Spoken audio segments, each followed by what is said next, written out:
नमस्कार। Hindi classes by doctor Asha channel पर आपका हार्दिक स्वागत और अभिनंदन। आज हम एक और नया अध्याय लेकर उपस्थित हुए हैं, उसके बहुविकल्पी प्रश्नों के साथ।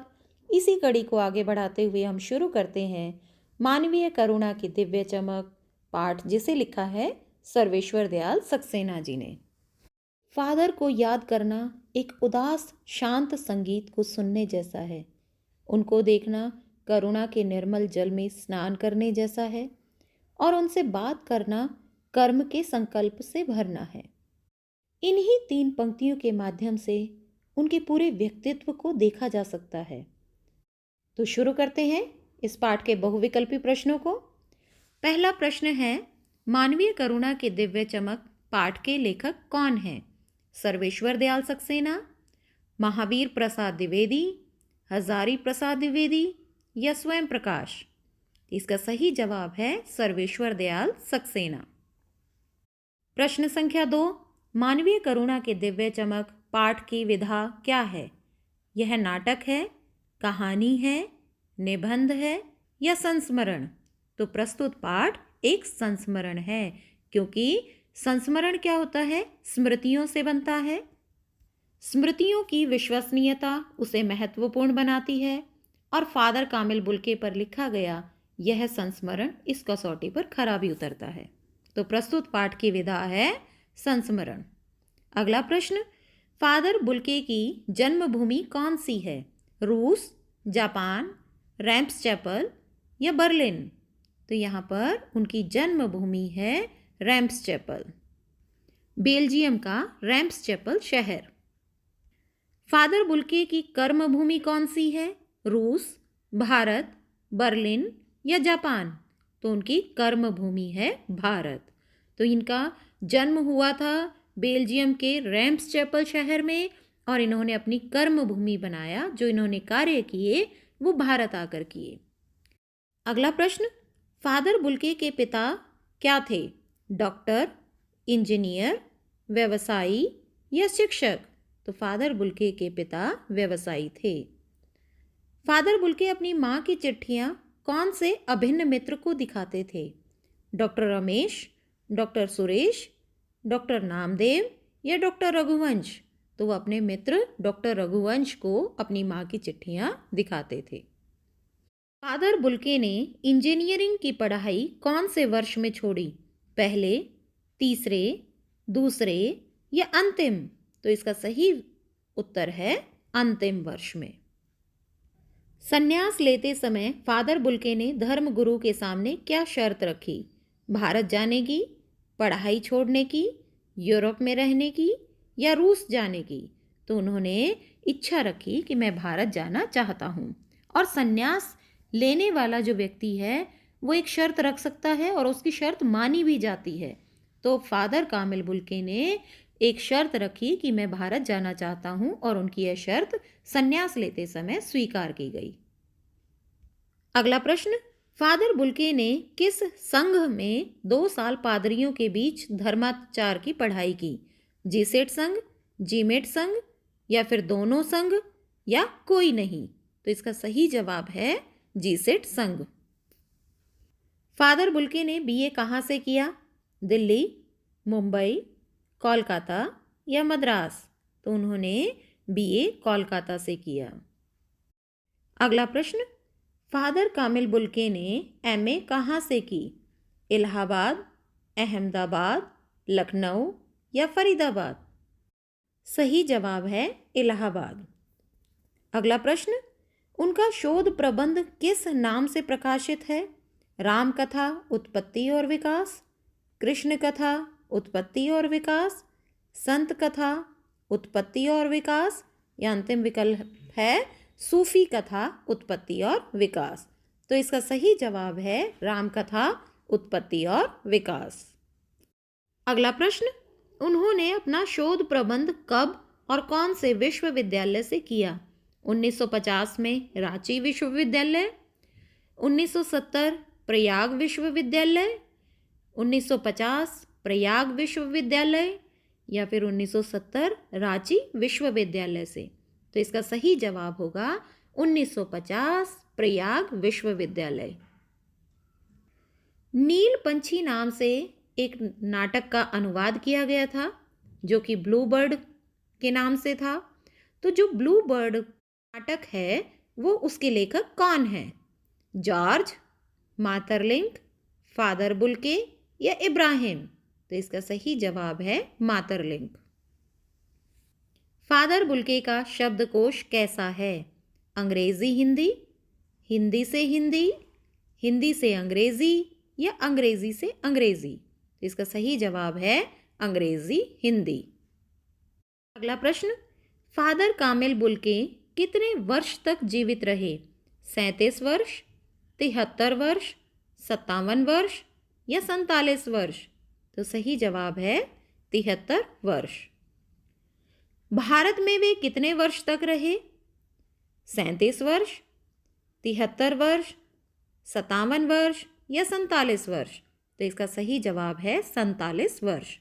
पुस्तक में एक पंक्ति है कि वे दिल्ली आए और चले गए, 47 वर्ष देश में रहकर और 73 वर्ष की जिंदगी जीकर। ये वाला प्रश्न बहुत महत्वपूर्ण है। कई बार बदल बदल कर पूछा जाता है कि फादर बुल्के की कुल आयु कितनी थी और फादर बुल्के कितने वर्ष भारत में रहे। तो कुल आयु थी उनकी 73 वर्ष और भारत में कितने वर्ष रहे? 47 वर्ष। फादर बुल्के की मृत्यु किस कारण से हुई? हृदयाघात, दुर्घटना, जहरबाद या तपेदिक? तो उनकी मृत्यु हुई जहरबाद, एक जहरीला फोड़ा। लेखक ने कहा है कि जिसकी रगों में दूसरों के लिए मिठास भरा अमृत भरा हो तो उसके लिए ईश्वर ने जहर का विधान क्यों किया? तो उनकी मृत्यु हुई जहरबाद से। फादर बुल्के की मृत्यु कब हुई? 1980, 1982, 1987 या 1984? तो उनकी मृत्यु हुई 18 अगस्त 1982 को। दूसरा विकल्प सही है। फादर बुल्के का पूरा नाम क्या है? बच्चों, जो भी मैं बोलती जा रही हूँ उसे ध्यानपूर्वक सुनो, क्योंकि इस प्रश्न का विकल्प मैं आपको अन्य प्रश्नों के बीच में दे चुकी हूँ। तो ध्यान से सुनो। इसके विकल्प हैं father Hussain Bulcke, father George Bulcke, father कामिल बुल्के या फादर बुल्के। तो इसका सही जवाब है फादर कामिल बुल्के। अगला प्रश्न, उनके निधन पर मसीही विधि से संस्कार किसने किया? Father pascal, doctor Satyaprakash, doctor Raghuvansh या विजेंद्र स्नातक? तो इसका सही जवाब है फादर पास्कल। फादर बुल्के के कितने भाई थे? 3, 2, 1 या 4? तो इसका सही जवाब है 2। यहाँ पर जैसा लेखक ने लिखा है, एक भाई वही पादरी हो गया और एक भाई काम करता है। अगला प्रश्न, फादर बुल्के को कौन सा सम्मान मिला? साहित्य अकादमी, पद्म भूषण, भारत रत्न या ज्ञानपीठ पुरस्कार? तो उन्हें मिला पद्म भूषण। और कब मिला? 1974 में। किस लिए मिला? साहित्य व शिक्षा के क्षेत्र में कार्य करने के लिए। फादर बुल्के के शोध प्रबंध के अध्याय किस पत्रिका में पढ़े गए थे?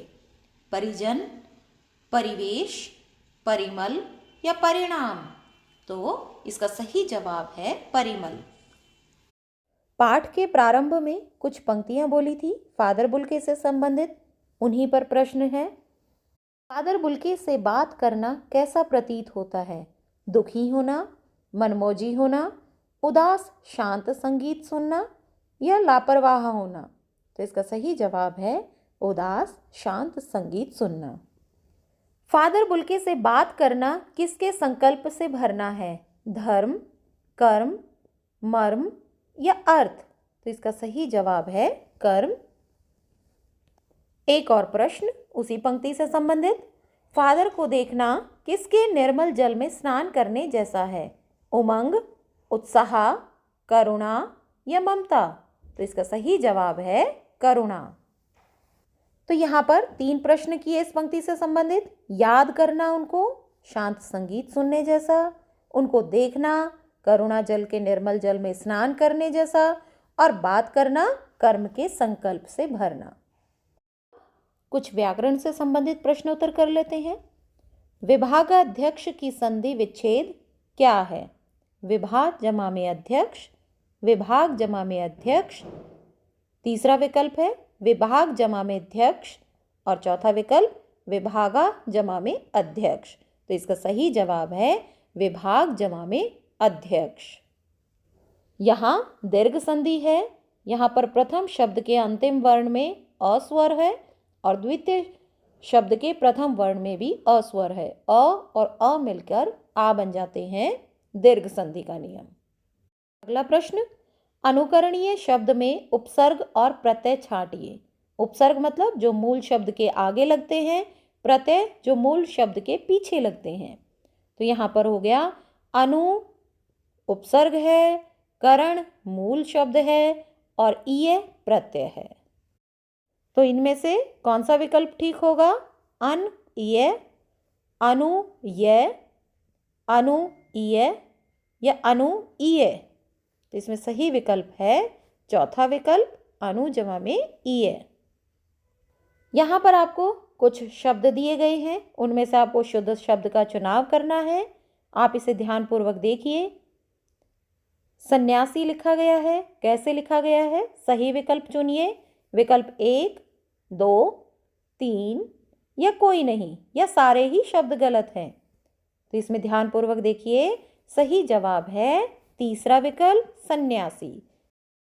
फादर बुल्के ने एमए इलाहाबाद विश्वविद्यालय से किया। उस समय विभागाध्यक्ष कौन थे? डॉक्टर धीरेन्द्र वर्मा, उदय नारायण, श्याम सुंदर दास या डॉक्टर राम कुमार वर्मा। तो इसका सही जवाब है डॉक्टर धीरेन्द्र वर्मा। लेखक ने देवदारू किसे कहा है? पेड़, पर्वत, नदी या फादर बुल्के। इसका सही जवाब है फादर बुल्के। फादर बुल्के धरती में जा रहे हैं, इस धरती से और रत्न पैदा हों, यह किसने कहा?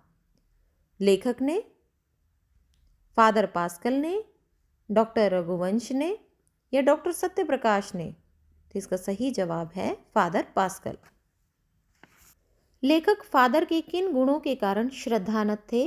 विद्वता के कारण, कुशलता के कारण, मानवीय गुणों के कारण या मित्रता के कारण। सही जवाब है मानवीय गुणों के कारण। यहीं पर हमारे गद्यखंड के बहुविकल्पी प्रश्न समाप्त होते हैं। काव्यखंड और गद्यखंड के सभी बहुविकल्पी प्रश्नों का लिंक डिस्क्रिप्शन बॉक्स में दे दिया गया है। अगर आपको ये वीडियो अच्छी लगी हो तो इसे लाइक कीजिए, शेयर कीजिए और अधिक से अधिक विद्यार्थियों तक पहुंचाने में मेरा सहयोग कीजिए। धन्यवाद।